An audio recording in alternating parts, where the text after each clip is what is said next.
ہم کہتے ہیں یہاں آ کر شاید لوگ کہتے ہیں کچھ بار ہم بھی محسوس کرتے ہو دیکھتے ہوئے یہاں بڑی آزادی ہے، بے بولنے کی آزادی ہے، سوچنے کی آزادی ہے، کرنے کی آزادی ہے، جو بھی دل میں چاہے وہ آدمی کرے، کوئی اس کی راہ میں رکاوٹ نہیں بنے گا۔ اگر کوئی رکاوٹ بنتا ہے تو حکومت اس کی حفاظت کرے گی۔ اس کو آزادی اظہار رائے کا اختیار، اس میں کوئی رکاوٹ نہیں بنے گا۔ اس چیز کو شاید اس چیز کو ہم ظاہری طور پر نہ بھی سراہیں، لیکن اس کے باوجود بھی ہم یہاں موجود ہیں۔ جو یہاں آ گئے ہیں وہ پیچھے جانا نہیں چاہتے، وہ پیچھے نہیں جانا چاہتے۔ لاکھ اور بھی چیزیں ہوگی، لیکن انہوں نے اس چیز کی اتنی پرچار کی ہے کہ ہم اس آزادی آزادی آزادی آزادی کے لفظ کے عادی ہو گئے۔ اب کتنی آزادی ہے وہ آپ سوچیں، ہم سوچیں۔ میں حکومت کے حوالے سے یا کسی پالیسی یا سیاسی لحاظ سے نہیں کر رہا ہوں، میں ایک نقطۂ نظر آپ کے سامنے رکھ رہا ہوں۔ ہم آزاد کتنے پاکستان میں ہیں یا یو کے میں ہیں؟ ہم کتنے آزاد ہیں؟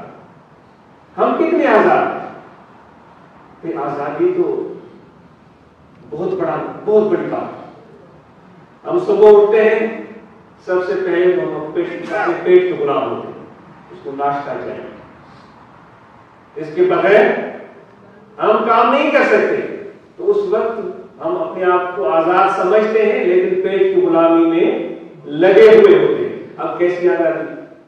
اب جب ہم پیٹ بھر چکے پھر گاڑی میں بیٹھتے ہیں، شاید کچھ لوگ ٹیکسی کرتے ہوں یا کچھ لوگ آفس میں بیٹھتے ہوں، اپنے کاروبار کرتے ہوں، اپنی تجارت کرتے ہوں، اپنا بزنس کرتے ہوں، کوئی بھی آفس میں کام کرتے ہوں، تو وہ پابند ہے اس ٹائم تک اس آفس میں بیٹھنے کے لیے جب تک گراہک یا کلائنٹس آتے ہیں، ان سے ملتے ہیں۔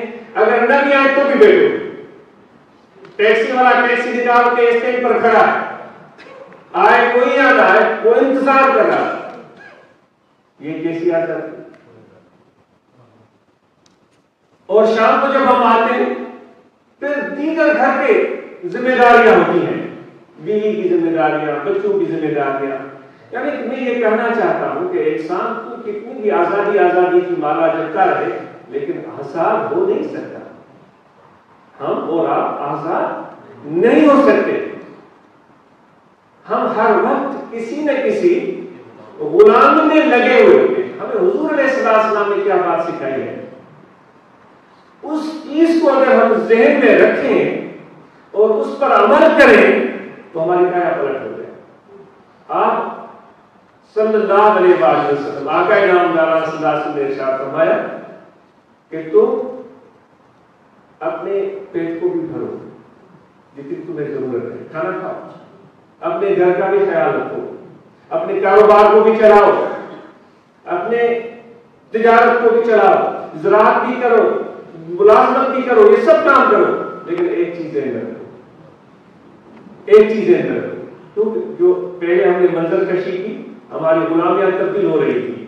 ایک موقع پر پیٹ کے غلام تھے، دوسرے موقع پر ہم گاہک کے غلام تھے، کلائنٹ کے غلام تھے، تیسرے موقع پر ہم اپنے آفس میں بیٹھے ہوئے وہاں بھی ہم غلامی کی طرح، یعنی آزادی سے باہر غلام تھے۔ گھر میں جب واپس آئے تو اس وقت پھر ہمارا کوئی اور آقا بن گیا۔ یعنی کہ اس طرح دیکھیں کہ ایک دن میں ہمارے سینکڑوں آقا ہوتے ہیں جن کی خوشنودی میں چاہتے ہوئے نہ چاہتے ہوئے لگے ہوئے ہوتے ہیں، کیونکہ ہمیں کچھ نہ کچھ اس سے فائدہ مل رہا ہوتا ہے۔ حضور علیہ السلام نے ارشاد فرمایا کہ بھائی دیکھو اس طرح تم اس کی غلامیاں کرتے کرتے کرتے اپنے آپ کو برباد ہی کرو۔ تمہیں چاہیے کہ عبدیت اختیار کرو اللہ، جو تم آزادی آزادی پکار رہے ہو یہ ملنے والی نہیں ہے۔ یہ انسان کے لیے اتنی بظاہر تو یہ نعرہ بڑا خوشکن ہے، لیکن وہ آزاد ہوتا نہیں ہے۔ اگر صحیح آزادی چاہتے ہو تو ایک صورت ہو سکتی ہے، تم ایک کے ہو جاؤ، تم ایک کے عبد بن جاؤ، ایک کی عبدیت کر اختیار کر لو اور ایک کی عبدیت کا تو گردن میں ڈالو، خوشی سے ڈالو، اور سب سے پہلے اللہ کی ذات کو رکھو۔ میرے ہر کام سے پہلے، میری اولاد سے پہلے، میرے کاروبار سے پہلے، میری تجارت سے پہلے، سب سے پہلے اللہ تعالیٰ کی ذات، سبحان اللہ، اس کی ابدیت کو اپنے لیے اعزاز سمجھو، اور پھر جب تم کھانا بھی کھانے لگو تو یہ سوچو کتنی بہترین تعلیم ہے، یہ سوچو یہ جسم بھی اللہ نے مجھے دیا ہے، اب میں اس کی ضرورت کو اس لیے پورا کر رہا ہوں تاکہ اللہ مجھ پر راضی ہو جائے۔ اور جب تم نکلو اپنے کاروبار کے لیے تو تم یہ سوچ کر مت نکلو کہ میں بہت سارے پاؤنڈ کماؤں گا، پھر گھر بناؤں گا، پھر محل بناؤں گا، پھر بڑی گاڑی اور بڑی گاڑی اور بڑی گاڑی، جاگیریں بناؤں گا، یہ مت سوچو۔ تم یہ سوچ ذہن میں رکھ کر جاؤ کہ اللہ تعالیٰ نے مجھ پر میرے خاندان کی، میرے والدین کی ذمہ داری عائد کی، میں اس کے حکم کا بندہ، میں اس کے فرمان کا غلام ہوں، اس کی اطاعت مجھ پر لازم ہے۔ تو اب میں جو بھی کاروبار یہاں کر رہا ہوں، ٹیکسی کی صورت میں، آفس کی صورت میں، دکان کی صورت میں، اس لیے کر رہا ہوں کہ اللہ نے مجھے حکم دیا ہے کہ اپنے بچوں کا بھی خیال رکھوں۔ تو جب یہ نقطہ نظر ہمارے دل و دماغ میں سما جائے گا تو ہماری ٹینشن ہی ختم ہو جائے، پریشانی ختم ہو جائے۔ پھر اس کے بدلے میں کیا ہوتا ہے؟ اس کے بدلے میں یہ ہوتا ہے کہ اللہ تبارک و تعالیٰ فرماتا ہے جب تم میرے ساتھ ایسا رشتہ جوڑنے کے لیے تیار ہو جاتے ہو تو میں تیرے ساتھ رشتہ جوڑ دیتا ہوں۔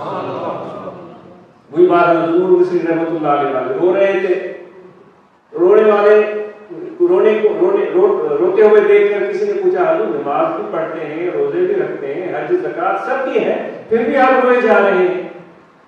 تو انہوں نے جواب دیا کہ بھائی میں اس لیے نہیں رو رہا ہوں کہ میری عبادت قبول ہوئی یا نہیں ہوئی، میں اس لیے رو رہا ہوں کہ میرا رشتہ جڑا ہے یا نہیں جڑا ہے، میرا تعلق قائم ہوا ہے یا نہیں، وہ ابدیت والا تعلق۔ تو اے میرے بھائی یوکے میں رہنے والے، یہ آزادی صرف زبانی جمع کلام تو نہیں ہے جو ہم یہاں ایک دوسرے کو سناتے پھرتے ہیں اور سینکڑوں لوگ وہاں بیٹھے ہوئے ہیں کہ ہم یوکے جانا ہے اور کہیں نہیں جانا، لگے ہوئے ہیں، ایک مرتبہ آئے پھر یہاں سے بیچارے واپس چلے گئے کسی بھی وجہ سے، پھر بھی لگے ہوئے ہیں، پھر بھی لگے ہوئے ہیں۔ یہاں یہ سوچ کر اور غور و فکر کر کے پھر ہم اپنی زندگی کو دیکھیں تو پھر یہاں بھی آپ کو ایک بالغ کے جب ہو جاتے ہیں یہاں بھی پھر آپ آزاد ہیں، پاکستان میں بھی آپ آزاد ہیں۔ اگر یہ ابدیت کا رشتہ اللہ سے قائم نہیں کرتے تو یہاں بھی آپ غلام ہیں،